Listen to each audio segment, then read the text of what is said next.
Hello friends, मैं अनीता भास्कर आप सभी लोगों का अपने यूट्यूब चैनल पर स्वागत करती हूं। और पॉलिटिकल साइंस में 20 क्वेश्चन कंप्लीट करेंगे और आशा करती हूं वीडियो आपको पसंद आएगी। सारे क्वेश्चन बहुत अच्छे हैं और जरूर पूरी वीडियो देखें। और वीडियो पसंद आए तो लाइक शेयर कमेंट जरूर करिएगा। इस चैनल पे नए हैं तो चैनल को सब्सक्राइब करना बिल्कुल ना भूलें, जिससे आपको नई वीडियो की नोटिफिकेशन मिलती रहे। तो चलिए शुरू करते हैं और फर्स्ट क्वेश्चन पे चलते हैं। और फर्स्ट क्वेश्चन है, संसदीय शासन प्रणाली के व्यवहारिक पहलू को मात्र परिभाषित करने के लिए किसने प्रधानमंत्री शासन शब्दावली को गढ़ा था? प्रधानमंत्री को निर्वाचित तानाशाह की संज्ञा दी। Robert C Bone, Douglas Fever ने, Ramsay Muir, Herman Finer. Right option हो जाएगा सी आपका, रमजे म्योर।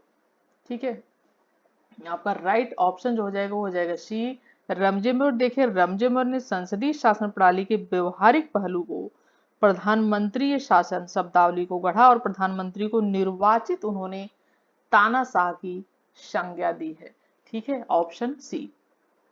सेकेंड क्वेश्चन है, सूची फर्स्ट और सेकेंड को मिलान करना है। एक तरफ सरकार के स्वरूप है, अनिवार्य विशेषताएं हैं, मंत्रिमंडलीय सरकार यानी कैबिनेट गवर्नमेंट, और उसके बाद है शक्तियों का वियोजन। ठीक है, अध्यात्मक सरकार यानी जो है प्रेसिडेंशियल गवर्नमेंट, ये है सामूहिक उत्तरदायित्व। संघात्मक सरकार फेडरल गवर्नमेंट, ये है शक्तियों का विकेंद्रीकरण। एकात्मक सरकार शक्तियों का विभाजन। ठीक है, और राइट ऑप्शन होगा, मिलान करेंगे तो सही मिलान होगा मंत्रिमंडलीय सरकार जो है वो हो जाएगा सामूहिक उत्तरदायित्व। ठीक है, ए का क्या हो जाएगा, सेकंड हो जाएगा, बी का फर्स्ट हो जाएगा अध्यात्मक सरकार शक्तियों का वियोजन। ठीक है, सी का क्या हो जाएगा, फोर्थ हो जाएगा संघात्मक सरकार शक्तियों का विभाजन। एकात्मक सरकार ये हो जाएगा शक्तियों का केंद्रीयकरण। राइट ऑप्शन क्या हो जाएगा आपका, ऑप्शन बी राइट हो जाएगा। ठीक है, नेक्स्ट है थर्ड क्वेश्चन। 1787 1787 के फिलाडेल्फिया कन्वेंशन ने संयुक्त राज्य अमेरिका में किस प्रकार की संविधान प्रणाली को संशोधित किया? एकात्मक प्रणाली, कन्फेडरेशन, संघीय, अर्ध अध्यक्षीय प्रणाली। राइट ऑप्शन बी हो जाएगा। ठीक है, राइट ऑप्शन जो हो जाएगा वो हो जाएगा कन्फेडरेशन। ठीक है, ये हो जाएगा। यहाँ पे थोड़ा मात्रा यहाँ पे थोड़ा सा गलत हो गई है, तो ठीक है इस तरीके से हो जाएगा। और राइट ऑप्शन बी हो जाएगा। देखिए, संविधान के फिलाडेल्फिया कन्वेंशन के संयुक्त राज्य अमेरिका में कन्फेडरेशन प्रणाली को संशोधित किया। ठीक है, और द आर्टिकल्स, ठीक है, द आर्टिकल्स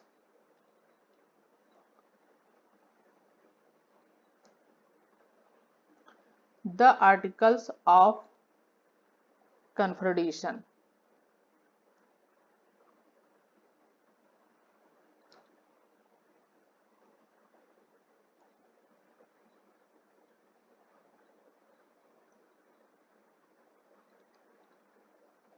ठीक है, द आर्टिकल ऑफ कन्फेडरेशन है उन 1781-89 के बीच, 1781-89 के बीच के तहत पहला संविधान लिखा गया। ठीक है, संयुक्त राज्य अमेरिका की बात कर रहे हैं हम लोग। ठीक है, और संविधान सभा में व्यापक रूपरेखाओं का प्रस्ताव रखा गया, उन पर बहस हुई, जिसमें विशेष रूप से जेम्स मैडिसन की, ठीक है, जेम्स मैडिसन, जेम्स मैडिसन, ठीक है, तो विशेष रूप से जेम्स मैडिसन की वर्जीनिया योजना और विलियम पैटर्न की न्यू जर्सी योजना।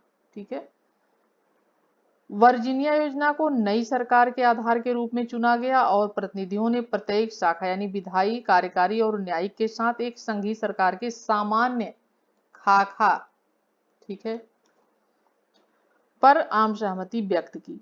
और इस प्रकार पहले की कन्फेडरेशन प्रणाली को संशोधित करते हुए जब नया संविधान बनाया गया, उसके बाद एक नई प्रणाली के रूप में फेडरेशन को शामिल किया गया। किसको शामिल किया गया? फेडरेशन को शामिल किया गया। ठीक है, तो राइट ऑप्शन आपका है ऑप्शन बी। फोर्थ क्वेश्चन है दी अमेरिकन प्रेसिडेंसी पुस्तक के लेखक कौन है? ब्राउनिश, कॉर्विनेलियस, H J. Laski, Wilson W. Right option जो हो जाएगा ऑप्शन डी हो जाएगा, विल्सन डब्ल्यू। ठीक है, तो इसके पुस्तक के लेखक हैं the American presidency, Wilson W. Next question देखते हैं, फिफ्थ क्वेश्चन है संघात्मक सरकार के सफल संगठन हेतु आवश्यक शर्तें क्या है? भौगोलिक समीपता, सामाजिक और राजनीतिक संस्थाओं में समानता, केंद्र राज्य समन्वय या उपरोक्त सभी। राइट ऑप्शन आपका सी हो जाएगा, केंद्र राज्य समन्वय। ठीक है, संघात्मक सरकार के सफल कार्य केंद्र राज्य समन्वय जो है वो बहुत अधिक आवश्यक है। ठीक है, और भारतीय संविधान के, ठीक है, भारतीय संविधान जो है, संविधान के, ठीक है, अनुच्छेद में, अनुच्छेद 245 से 200, ठीक है, 45 से 255 तक विधायी संबंध है, विधायी संबंध है। और 256 से 267, 256 से 267 तक कार्यपालिका, और 268 से, ठीक है, 268 है, 268 से 2, ठीक है, यह है वित्तीय संबंध। ठीक है, और इसका जिक्र है। ठीक है, तो राइट जो आपका ऑप्शन हो जाएगा वो हो जाएगा आपका ऑप्शन केंद्र राज्य समन्वय। नेक्स्ट है अमेरिकी संघ की स्थापना निम्नांकित में से किसके माध्यम से की गई थी? व्यवस्थापिका, सीनेट के अधिनियम, इनमें से कोई नहीं, स्वैच्छिक समझौता। राइट ऑप्शन डी हो जाएगा, स्वैच्छिक समझौता। ठीक है, वर्ष 1776 में 13 अमेरिकी राज्यों ने, ठीक है, 13 अमेरिकी राज्यों ने स्वैच्छिक समझौते से अमेरिकी संघ का निर्माण किया। वर्तमान समय में इसमें 50 राज्य हैं। ठीक है, अलास्का और हवाई जिन्हें 1959 में स्वीकार किया गया था। किसको? अलास्का और हवाई को कब स्वीकार किया गया था? 1959 में, यानी बहुत लेट। ठीक है, सबसे नए राज्य ही बने थे दो। 7 क्वेश्चन है निम्नलिखित में से किस देश में राजनीतिक व्यवस्था के प्रमुख सिद्धांत के रूप में शक्तियों के पृथक्करण का सिद्धांत स्थापित हुआ? Britain, America, Germany, France. Right option हो जाएगा आपका ऑप्शन बी, अमेरिका। तो शक्तियों का पृथक्करण सिद्धांत राजनीतिक व्यवस्था के प्रमुख सिद्धांत के रूप में अमेरिका में स्थापित हुआ। और शक्तियों का पृथक्करण सिद्धांत फ्रांसीसी दार्शनिक, ठीक है, दार्शनिक कौन? मॉन्टेस्क्यू। ठीक है, मॉन्टेस्क्यू द्वारा प्रतिपादित किया गया है। ये ध्यान रखना आपका, क्या? शक्तियों का पृथक्करण, ठीक है, का पृथक्करण। और इस व्यवस्था में शक्ति राज्य के 3 प्रमुख भागों कार्यपालिका, विधायिका और न्यायपालिका में विभक्त होती है। और यह व्यवस्था राज्य को निरंकुश होने से रोकती है, जिसमें व्यक्ति की, नागरिक की स्वतंत्रता जो है वो सुनिश्चित होती है। 8 क्वेश्चन है कौन से यूरोपीय विद्वान द्वारा नए शक्तियों के विभाजन के बारे में अमेरिकी मॉडल को प्रभावित किया गया था? John Locke, Immanuel Kant, Montesquieu, LSD टॉकविले। और राइट ऑप्शन हो जाएगा ऑप्शन सी आपका, मॉन्टेस्क्यू। ठीक है, तो जैसा कि मॉन्टेस्क्यू द्वारा अमेरिकी मॉडल, शक्तियों का विभाजन आदि, ये चीज है, पूछने का तरीका अलग है क्वेश्चन का। नेक्स्ट है 9 क्वेश्चन, निम्नलिखित में से किस देश को प्राप्त है दोहरी नागरिकता, राष्ट्रीय नागरिकता, जो है राज्य नागरिकता? और आपका जो राइट ऑप्शन हो जाएगा ऑप्शन सी हो जाएगा, स्विट्जरलैंड और यूएसए, यानी अमेरिका को, स्विट्जरलैंड को, स्विट्जरलैंड और यूएसए के नागरिकों को दोहरी नागरिकता, राष्ट्रीय नागरिकता तथा राज्य की नागरिकता इन्हें प्राप्त है। ठीक है, नेक्स्ट है निम्नलिखित में से कौन संघवाद का सिद्धांतकार नहीं है? James Madison, Thomas Jefferson, David Easton, Kenneth C Wheare. Right option हो जाएगा आपका सी, डेविड ईस्टन। तो डेविड ईस्टन संघवाद के सिद्धांतकार नहीं है। James Madison, Thomas Jefferson, K C Wheare, Ivor Jennings आदि जो है संघवाद के प्रमुख सिद्ध जो है कार हैं। ठीक है, संघवाद यानी कि संघवाद शब्द किससे बना है? फेडरलिज्म। ठीक है, जिसका अर्थ संधि, समझौता आदि है। नेक्स्ट है, संयुक्त राज्य अमेरिका के राष्ट्रपति को अपने मार्ग को अपनाने की क्षमता 4 महत्वपूर्ण संबंधों पर निर्भर करता है। यह है कांग्रेस, बी है संघीय, सी है नौकरशाही, डी और उच्चतम न्यायालय। ठीक है, ए बी सी और यहाँ पे डी होगा। ठीक है, सी डी और ई। ठीक है, नहीं, संघीय नौकरशाही एक में ही होगा। ठीक है, ये सी है। तो ए बी संघीय नौकरशाही कांग्रेस है, दूसरा संघीय नौकरशाही है, तीसरा है उच्चतम न्यायालय और चौथा है मास मीडिया। और राइट जो आपका ऑप्शन है ये ऑप्शन में आ जाएगा कांग्रेस, संघीय नौकरशाही, उच्चतम न्यायालय, मास मीडिया। तो ये क्या हो जाएगा? राइट ऑप्शन आपका ये हो जाएगा कांग्रेस। संयुक्त राज्य अमेरिका के राष्ट्रपति को अपने मार्ग को अपनाने की 4 महत्वपूर्ण जैसे निर्भर करती है। तो इसमें जो है कांग्रेस सर्वाधिक महत्वपूर्ण है। ठीक है, ये क्या है? सर्वाधिक जो महत्वपूर्ण है वो है कांग्रेस। और क्योंकि जब तक राष्ट्रपति को कांग्रेस का सकारात्मक सहयोग और समर्थन मिलता रहता है वह अत्यंत शक्तिशाली अवस्था में रहता है। राइट ऑप्शन ऑप्शन हो जाएगा। नेक्स्ट है, नीचे 2 कथन दिए गए हैं तो कथन पढ़ते हैं। हंटिंगटन का यह कहना सही है कि अमेरिकी राष्ट्रपति के राज्य तथा सरकार की भूमिका सम्मिलन या मध्ययुगीन प्रथा है। तर्क है ऐसा इसलिए है क्योंकि अन्य लोकतंत्र में 2 भूमिकाएं एक साथ जुड़ी नहीं है। ठीक है, और राइट जो आपका ऑप्शन हो जाएगा ऑप्शन बी आपका, यानी दोनों चीजें सही तो हैं लेकिन इसका स्पष्टीकरण जो है वो सही नहीं है। ठीक है, चलिए देखिए, अमेरिकी राजनीतिक व्यवस्था में शक्ति आधिकारिक राष्ट्रपति में केंद्रित होती है और राष्ट्रपति ही समस्त राजनीतिक गतिविधियों का क्या होता है? नियामक बनता जा रहा है। और इस प्रकार अमेरिकी राष्ट्रपति राज्य तथा सरकार के स्पष्ट प्रतिनिधि के तौर पर उभरा है। ठीक है, और राइट ऑप्शन आपका भी हो जाएगा। नेक्स्ट है, निम्न देशों में से किसमें द्वैध नागरिकता की व्यवस्था है? और राइट ऑप्शन आपका सी हो जाएगा। ठीक है, इसमें ज्यादा डिटेल पढ़ने की आवश्यकता नहीं है। और जैसे कि अमेरिकी जो शासन है द्वैध नागरिकता की व्यवस्था है, संयुक्त राज्य में संघात्मक सरकार चलाने वाला देश है, इतनी बातें याद रखनी है। और संघात्मक शासन व्यवस्था की प्रमुख विशेषताएं हैं जैसे लिखित संविधान है।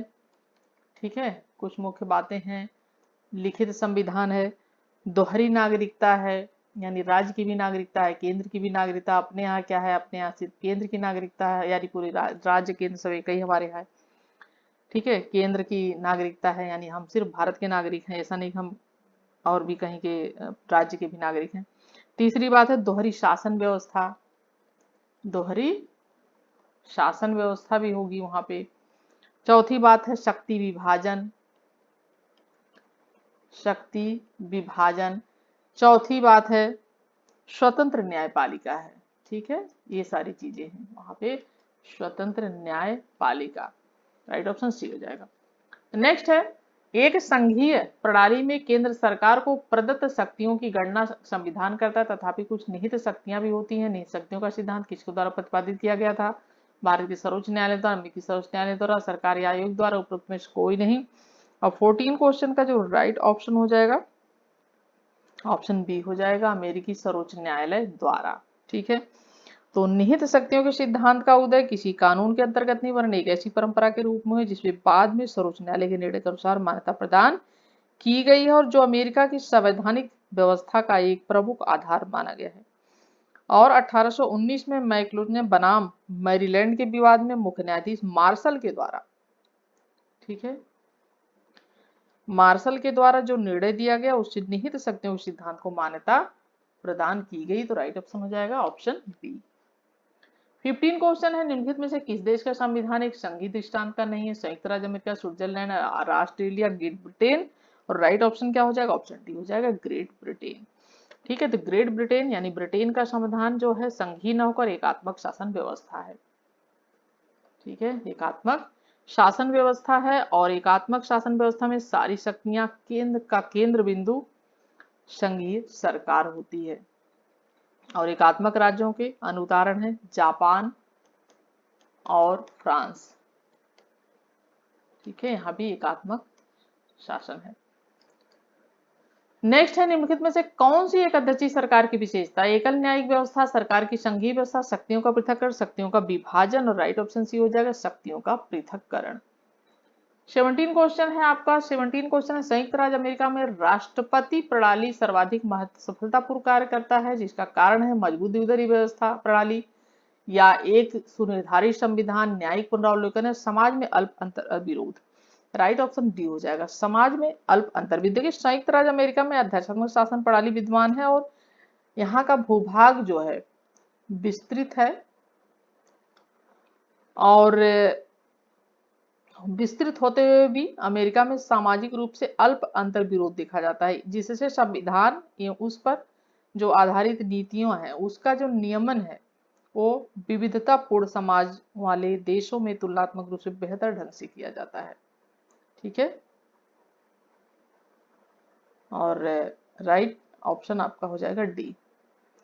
18 क्वेश्चन है, ग्रेट ब्रिटेन में हाउस ऑफ लॉर्ड्स को मुख्यतः रखा गया है क्योंकि यह हाउस ऑफ कॉमन्स के समान ही महत्वपूर्ण है। बी है, यह निर्णय एवं संतुलन की महत्वपूर्ण भूमिका निभाता है, और सी है, यह न्यायालय के रूप में कार्य करता है, और डी है, यह एक संस्था के रूप में बनाए रखता है। राइट ऑप्शन डी हो जाएगा, यह एक संस्था के रूप में बनाए रखा गया है क्योंकि ग्रेट ब्रिटेन दुनिया का सबसे पुराना, ठीक है, लोकतंत्र होने के साथ साथ सफलता लोकतांत्रिक राष्ट्रों में से एक है। ठीक है, सफल लोकतांत्रिक राष्ट्रों में से एक है और यहाँ विकसित संविधान है। ठीक है, यहाँ पे क्या है, विकसित संविधान कहते हैं इसे, जो कि प्रथाएं हैं वहाँ की, परंपराएं हैं वहाँ की, समय आदि के माध्यम से जो वर्तमान स्थिति होता है उसमें पहुंच है उसकी। और हाउस ऑफ लॉर्ड्स एक समय दुनिया का सबसे शक्तिशाली उच्च सदन हुआ करता था, किंतु वर्तमान में इसकी भूतकालीन गरिमा को देखते हुए एक संस्था के रूप में इसे बनाए रखा गया है। ठीक है, तो ये है हाउस ऑफ लॉर्ड्स। 19 क्वेश्चन है, निम्नलिखित में से कौन सा एक संसदीय शासन का लक्षण नहीं है? दोहरी नागरिकता, प्रधानमंत्री का नेतृत्व, सामूहिक उत्तरदायित्व, विधायिका कार्यपालिका में पूर्ण पृथक्करण, और राइट ऑप्शन हो जाएगा ऑप्शन डी, विधायिका में कार्यपालिका में पूर्ण पृथक्करण। ठीक है, चलिए 20 क्वेश्चन पे आ जाते हैं। लास्ट क्वेश्चन पे, अध्यात्मक शासन प्रणाली आधारित है। ये आप जो हमारा यूनिट है उसे थोड़ा जल्दी जल्दी खत्म कर लेंगे क्योंकि ये थोड़ा सा याद करने वाली चीजें हैं, बहुत ज्यादा समझने की चीजें नहीं है। आपको थोड़ा सा बस डिफरेंस पता करना है कि अमेरिका का क्या है, फ्रांस का क्या है, कुछ कुछ मेन मेन चीजें हैं जो अलग अलग हैं, और इस पे जो क्वेश्चन बनते हैं बहुत ऐसा टिपिकल नहीं है कि बहुत ज्यादा इसमें घुसने की आवश्यकता है। ठीक है, इसे थोड़ा सा जल्दी जल्दी कवर कर लेते हैं। तो ये लास्ट क्वेश्चन है, अध्यात्मक शासन प्रणाली आधारित है, एक व्यक्ति में सत्ता केंद्रित करने में, अनेक व्यक्तियों को सत्ता प्रदान करने में, सरकार के 3 अंगों के मध्य सत्ता पृथक करने या केंद्र राज्यों के बीच विभाजित करने में, और राइट ऑप्शन आपका सी हो जाएगा, सरकार के 3 अंगों के मध्य सत्ता पृथक्करण में। ठीक है, और 20 क्वेश्चन हमारे कंप्लीट होते हैं। और देखिए, अध्यात्मक शासन प्रणाली शक्ति पृथक्करण के सिद्धांत पर आधारित है। किस पर आधारित है? शक्ति पृथक्करण। ठीक है, और शक्तियों के पृथक्करण के सिद्धांत के जनक जैसे कि मॉन्टेस्क्यू हैं, हमने बात की थी अभी।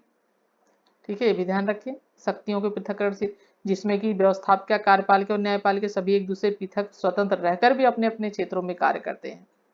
और अध्यक्षीय शासन में कार्यपालिका शक्तियों में राष्ट्रपति में निहित होती है अध्यात्मक शासन प्रणाली में। ठीक है, जिनका प्रयोग संविधान के अंतर्गत स्वतंत्रता पूर्वक करता है, और अध्यात्मक शासन प्रणाली नियंत्रण और संतुलन के सिद्धांत पर कार्य करती है। अध्यात्मक शासन किस पर कार्य करती है? नियंत्रण और संतुलन। ठीक है, और आपके 20 क्वेश्चन कंप्लीट होते हैं, और आशा करती हूँ वीडियो आपको पसंद आई होगी, हेल्पफुल रही होगी आपके लिए। और लाइक शेयर कमेंट करना बिल्कुल मत भूलिएगा, चैनल पे नए हो तो सब्सक्राइब करना बिल्कुल मत भूलिएगा। नेक्स्ट वीडियो में आप सभी से मिलती हूँ, तब तक के लिए thank you for watching video.